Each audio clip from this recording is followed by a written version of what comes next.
Salut à tous. Aujourd'hui, dans notre mystérieuse histoire, et pour notre enquête approfondie numéro 4, nous allons investiguer sur Tartaria. Ce pays, cet empire qui était le plus grand du monde il y a tout juste 200 ans, sur le territoire de la Russie actuelle et au-delà, et dont on nous a caché l'existence. Tartaria, ce que l'on sait, enquête approfondie numéro 4, c'est tout de suite.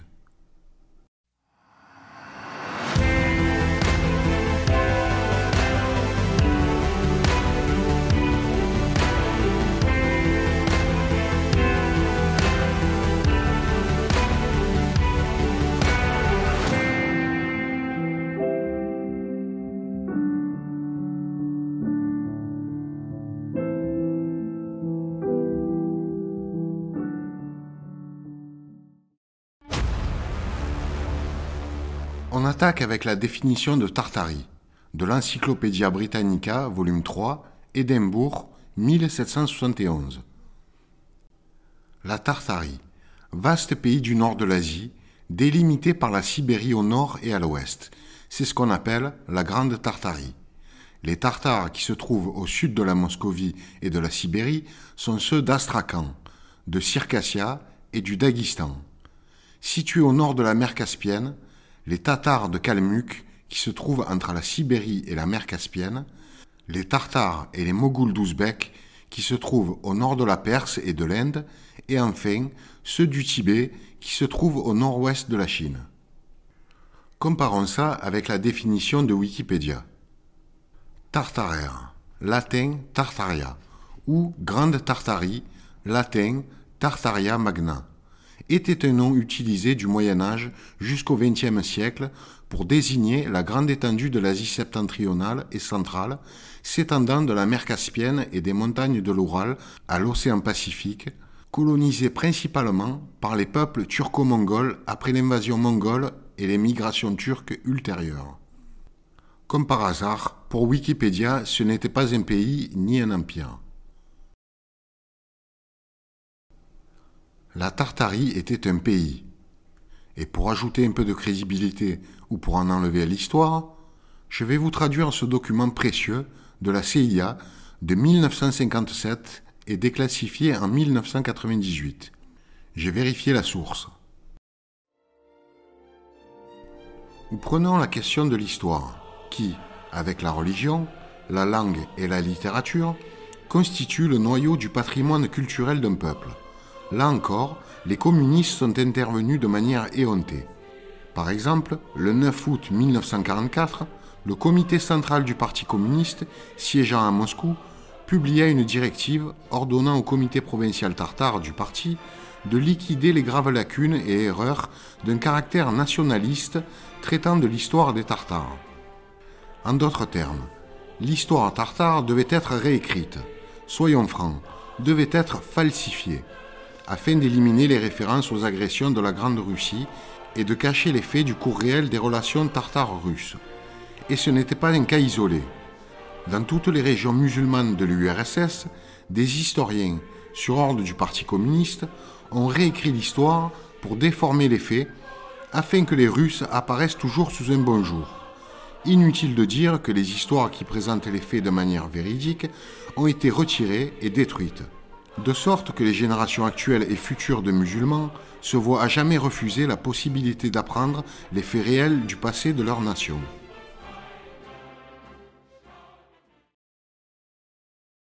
Là, nous avons un autre document de 1855. Je vais vous en traduire une partie. Mais de ces vieilles cités abandonnées de la Tartarie, il ne reste pas une tradition. Ce sont des tombes sans épitaphe, entre solitude et silence. Monsieur Huet mentionne qu'il a trouvé un berger mongol parmi les ruines qui ne savait pas plus de l'endroit que le fait qu'il s'appelait la vieille ville. Aujourd'hui, nous avons certains stéréotypes liés à l'apparence. Je pense que nous sommes loin d'être là. On dirait que la Tartarie était multireligieuse et multiculturelle. L'une des raisons pour lesquelles je pense que c'est le cas est l'énorme disparité entre ce à quoi ressemblaient des leaders comme Gengis Khan, Batu Khan ou Timur, alias Tamerlan, pour les artistes contemporains, et l'apparence qui leur est attribuée aujourd'hui. Voici comment les livres du XVe au XVIIIe siècle voyaient ces empereurs. Là, nous voyons Gengis Khan et sa femme Borta Kuchen. Toujours Gengis Khan. Ils avaient une apparence clairement plus européenne qu'asiatique. Là, nous voyons des représentations actuelles de Timur.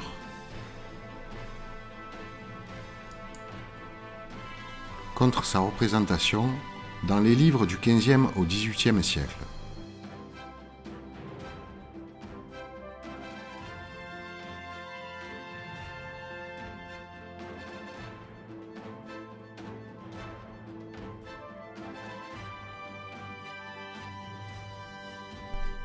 En Turquie, nous avons quelques bustes des empereurs tartares. Leur apparence ne ressemble en rien à ce que l'on m'a appris à l'école. De plus, les dates sont super bizarres sur ces plaques. Les Turcs savent-ils quelque chose que nous ne savons pas? Ici, Batukan.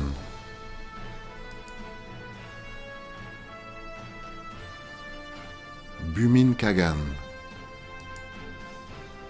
Timurbek, alias le Grand Tamerlan.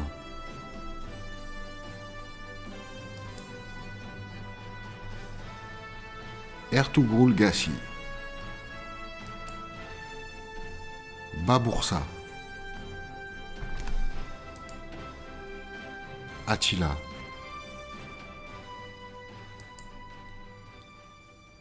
L'autre raison pour laquelle je pense que Tartarie devait être multireligieuse et multiculturelle est son immensité à différents moments dans le temps. Par exemple, en 1652, Tartarie semble avoir le contrôle de l'Amérique du Nord. On voit les frontières de Tartarie qui sont surlignées en jaune. Et on voit également l'Amérique du Nord où les frontières sont surlignées en jaune. La dissimulation.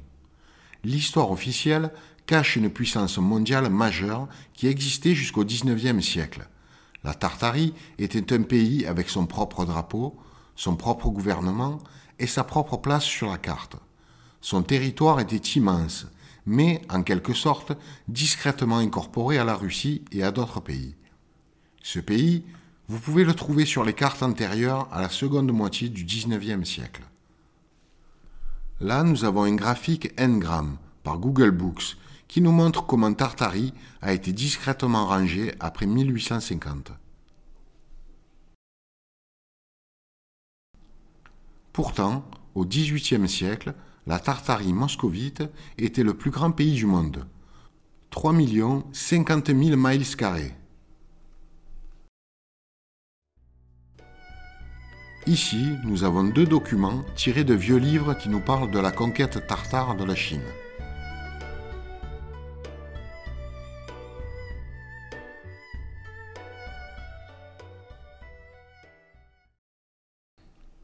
Sur celui-ci, nous pouvons voir que ça parle des armées tartares, du royaume tartare, etc. Un autre où Tartarie est mentionné. Là, nous allons voir quelques cartes géographiques mentionnant Tartaria. 1584. 1680. 1684. 1707 par Guillaume de Lille. 1714. 1753. 1806. 1820.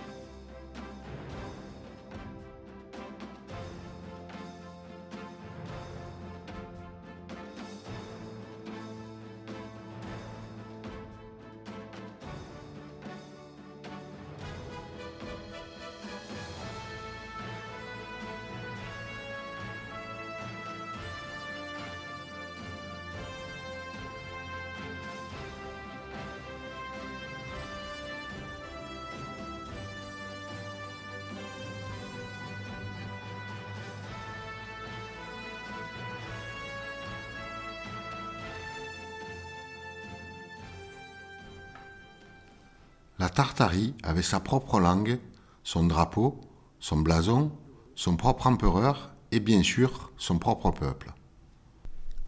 Dans cet extrait de livre ancien, on peut lire que la langue tartare pouvait être lue à l'endroit comme à l'envers, et que malgré cela, les Tartares préféraient leur langue à toutes les autres. Je vous traduis cette autre. Madame Anna Bishop, encouragée par le grand succès lors de ses précédents concerts et par le désir de nombreuses familles et amateurs de musique, aura l'honneur de donner un deuxième et dernier grand festival de musique au Caroussis Saloon, le mercredi soir, le 14 février. À l'occasion, elle apparaîtra dans une grande scène mythologique, comme la déesse de la liberté, dans son beau costume et chantera la Marseillaise, assistée d'un chœur invisible complet. Madame Anna Bishop chantera aussi par désir ses ballades préférées, John Anderson My Joe, La dernière rose de l'été, etc. L'animation débutera par sa célébration musicale de scènes fantastiques de circonstances, intitulée La Sforgato, dans lequel Madame Anna Bishop soutiendra 7 personnages distincts, en costume approprié, et chantera en 6 langues différentes, à savoir russe, allemand, anglais, français, tartarien et italien.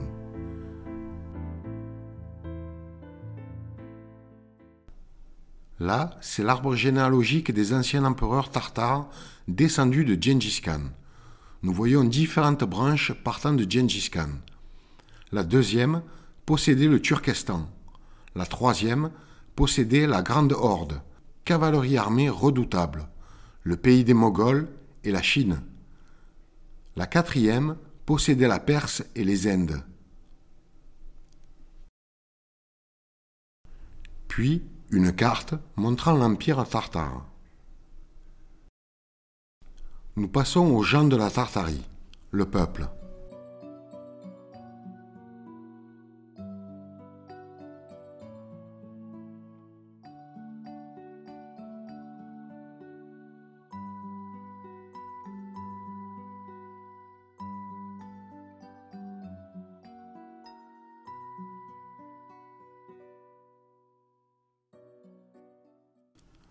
Le drapeau et l'écusson de Tartarie avaient un hibou représenté dessus.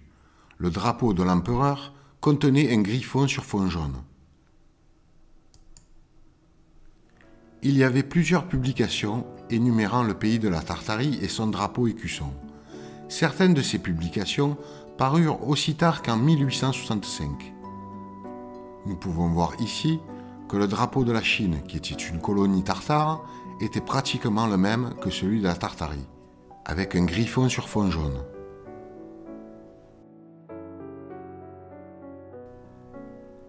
Là, nous avons le Standard Atlas of the World de 1865, où l'on peut voir les drapeaux de la Tartarie et de la Chine.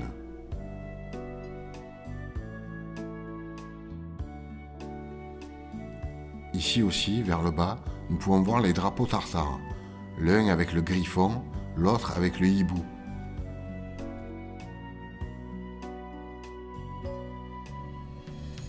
Ici également.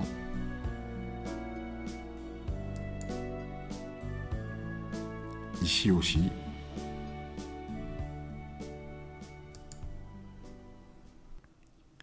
Il convient également de mentionner que dans le tableau des drapeaux britanniques de 1783, il y a 3 drapeaux différents répertoriés comme drapeau du tsar de Moscou. Il y a aussi un drapeau impérial de la Russie, ainsi que plusieurs drapeaux navals. Et tous sont précédés par un drapeau du vice-roi de Russie. L'importance du vice-roi réside dans la définition du terme. Un vice-roi est un fonctionnaire royal qui dirige un pays, une colonie, une ville, une province ou un État infranational au nom et en tant que représentant du monarque du territoire. Notre histoire officielle dira probablement que c'est le tsar de Russie qui nommera un vice-roi de Moscou. J'ai des raisons d'en douter. Pourquoi le drapeau du vice-roi de Moscou est-il placé avant tout autre drapeau russe? Se pourrait-il que le vice-roi de Moscou soit supérieur à son tsar et supervise la façon dont cette possession tartarienne était gérée?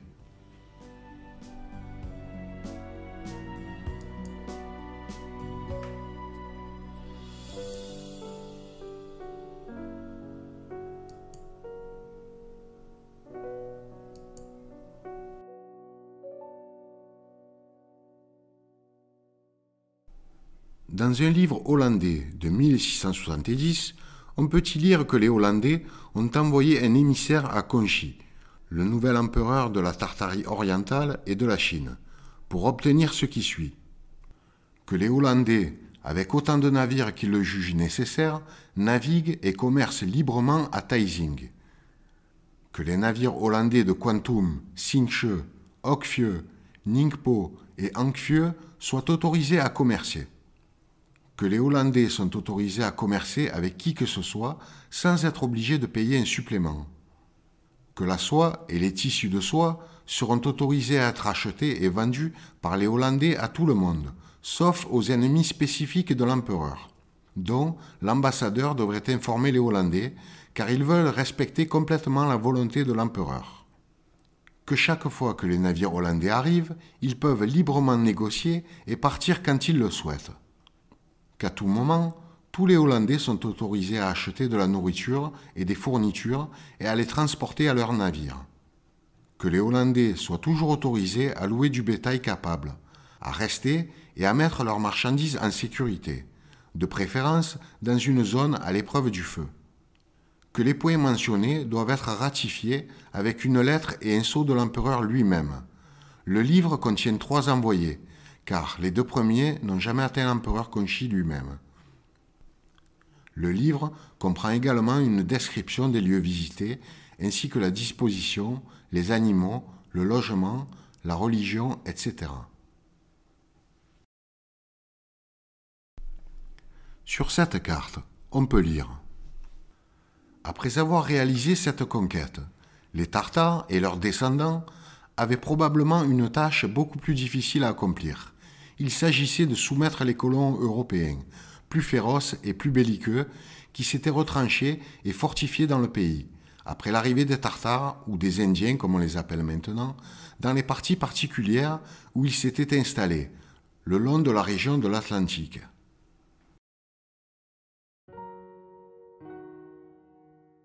Quelle conclusion peut-on tirer de tous ces éléments analysés? Oui, Tartaria a bien existé. C'était un pays et un empire puissant, le plus vaste du monde il y a encore 200 ans. Tartaria avait sa propre langue, le tartarien, ses emblèmes, ses drapeaux, une armée redoutable, la Horde d'Or et plus, un peuple, des dirigeants, des empereurs dont la généalogie remonte à Gengis Khan et plus. Un territoire comprenant la Russie actuelle et au-delà, avec des colonies comme la Chine, l'Inde, et sûrement une grosse partie du continent américain, dont l'Amérique du Nord.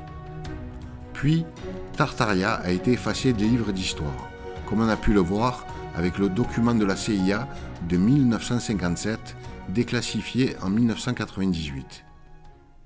Nous allons continuer à enquêter sur les différents aspects du mystère à Tartaria. Ne manquez pas nos prochaines émissions. Merci à Cadet, l'auteur de cet article plus qu'intéressant. Vous avez aimé cette émission? N'hésitez pas à soutenir la chaîne Notre Mystérieuse Histoire. Ça nous permettra de nous développer, de vous proposer plus de contenu et de meilleure qualité. Vous pouvez nous faire un don sur Tipeee, PayPal, et par USDT-TRC20, les frais sont vraiment minimes. Vous avez également une boutique à disposition, où vous pouvez trouver les dossiers complets de nos émissions avec Maintenant Tartaria. Dans ces dossiers il y a tous les documents importants et rares, obtenus au fil des enquêtes, gravures, photos, vidéos, informations, PDF. L'acquisition de ces dossiers précieux vous évitera des semaines voire des mois de recherche pour une somme modique. C'est aussi une manière de participer à l'essor de la chaîne Notre Mystérieuse Histoire. N'hésitez pas à y faire un tour. Vous trouverez les liens dans la description de la vidéo et épinglés dans la section commentaires. Mettez un j'aime et abonnez-vous pour ne rien manquer de nos prochaines publications. Dites-nous si vous avez aimé et commentez. À très vite les amis.